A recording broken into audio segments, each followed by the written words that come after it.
first light in Shanghai, near dawn. This is the way it began, near the dawn of history. Boats heavy with cargo, seeking a safe port and a steady customer. First morning, when the light was good, we could see them, and they could see us. A crowd of 2,000 curious Chinese and we, suddenly realizing that the cultural barriers we have been trying to penetrate for 400 years still stand. You might think that once a revolution takes place, a country is transformed. A country, or a city, does not change that easily. The Chinese, after all, operate from traditions that go back 4,000 years. They cannot cast off the past completely, no more than we can. The past and present, the cultural conflicts, the changes, they all come together in Shanghai. What follows are notes and observations on the biggest changes that have ever happened to so many people in so short a time, in our words and theirs. For anyone old enough to remember, Shanghai looks much the same as it did a quarter of a century ago. A generation has not changed the face of Shanghai as much as it has changed its soul. Shanghai's past reflects the glory not of the Chinese Empire, but of the British Empire. The Chinese would not have built a city this way. The history of modern Shanghai was written in the logs and ledgers of our great-grandfathers, Englishmen, Frenchmen, and Americans. What brought them here was a revolution of their making, the Industrial Revolution. China became part of an expanding world market, and Shanghai its marketplace. The noble commodities were tea and silk. The ignoble commodity was opium. Our idea of foreign trade was to sell opium in exchange for the tea and the silk. It was a trade the Chinese neither wanted nor valued. We fought a war called the Opium War to open China to the world in 1842.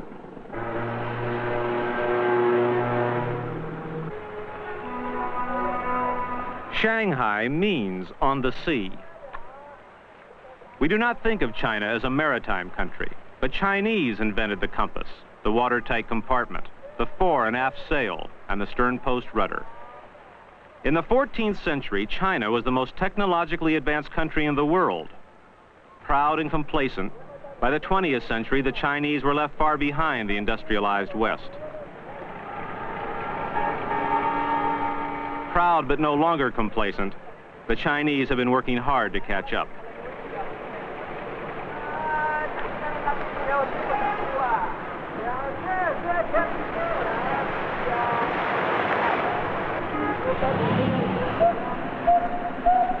Shanghai today has many ancient ways and modern problems, like the traffic jam.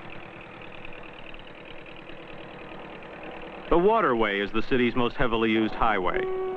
Rivers, more than roads or railroads, crisscross China in every direction, and Shanghai has always been the most important truck stop. Everything moves on the river.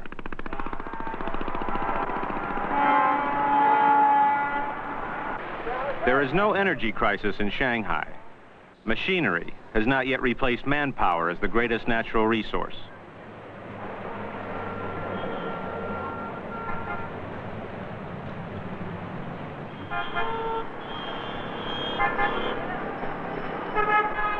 Shanghai is building its own trucks and buses and even passenger cars now. But modern transportation has not overtaken the old. They coexist, along with a small fleet of leftover American DeSotos, Fords, and Plymouths, for official use only. If you get run over in the streets, chances are it will be by a bicycle. There are more than 1 million bicycles and bicycle bells.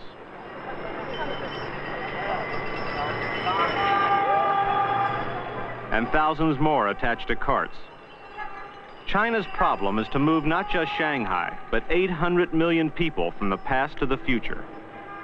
The Chinese can't rush head-on into the 20th century. They have to get there in their own way.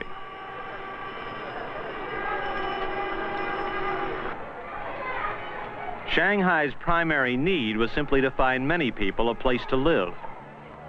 Just a generation ago, thousands lived and died in the streets. No one lives in the streets anymore, except to escape the summer heat. There is no escape from the crush of humanity.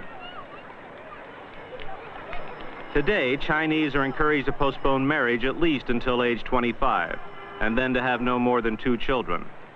Birth control is now government policy.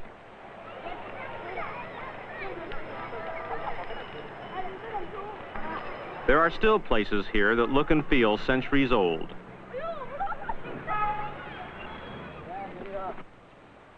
Where for centuries there was nothing but fields, there is something new, China's first modern suburb. About 1 million people, including several 100,000 young people, have been relocated from the inner city to the suburbs and beyond to the interior. The government is anxious to spread development and industry. It is learning that modernization has its price. That inevitable sign of progress, pollution, is not yet a major problem. But China's planners aren't ignoring it.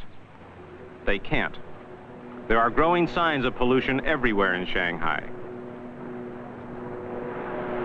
For the first time, the city is facing the urban realities that are well known in the West. There were other big city problems that Shanghai inherited from the West and solved. They were declared illegal. One was opium. The opium den was a major commercial enterprise. There were hundreds of them and thousands of addicts. They made millions of dollars for the Shanghai underworld, for foreigner and Chinese alike. Shanghai was a wide-open port where fortunes were won and lost, and where anything was available for a price.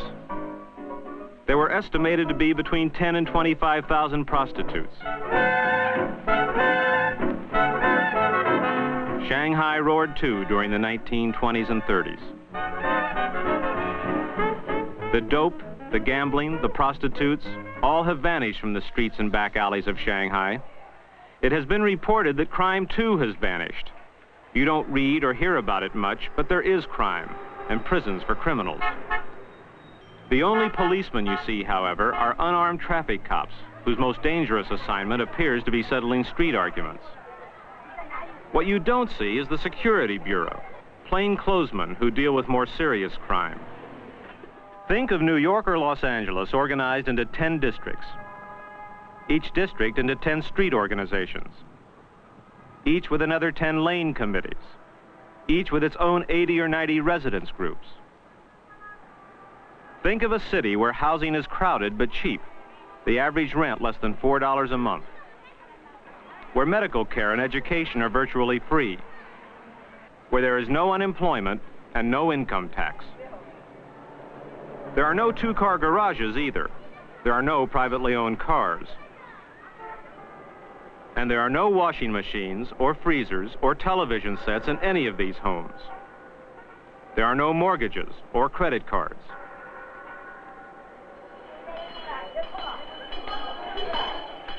And it's true, there is almost no dirt. That roughly is Shanghai today. And this is the way the day begins in this lane or neighborhood at dawn every Thursday morning. The word has come down from district committee to street committee to lane committee to residence group to carry out this summer's public health campaign.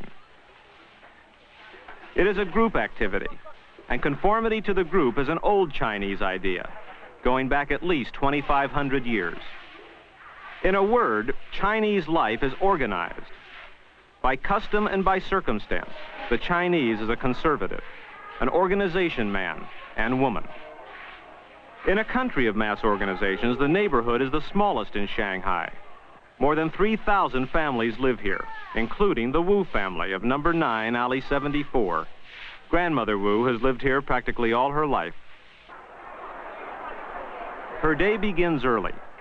By sunup, she is at the neighborhood market that is already crowded with some of the thousands of people who shop here every day.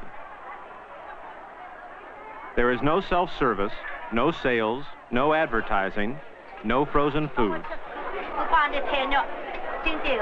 and no inflation. Food costs the same everywhere in Shanghai, and almost the same throughout China. Pork costs 50 cents a pound. Fish about 15 cents a piece. Like wages, prices are fixed by the government, and they have been stable for 20 years.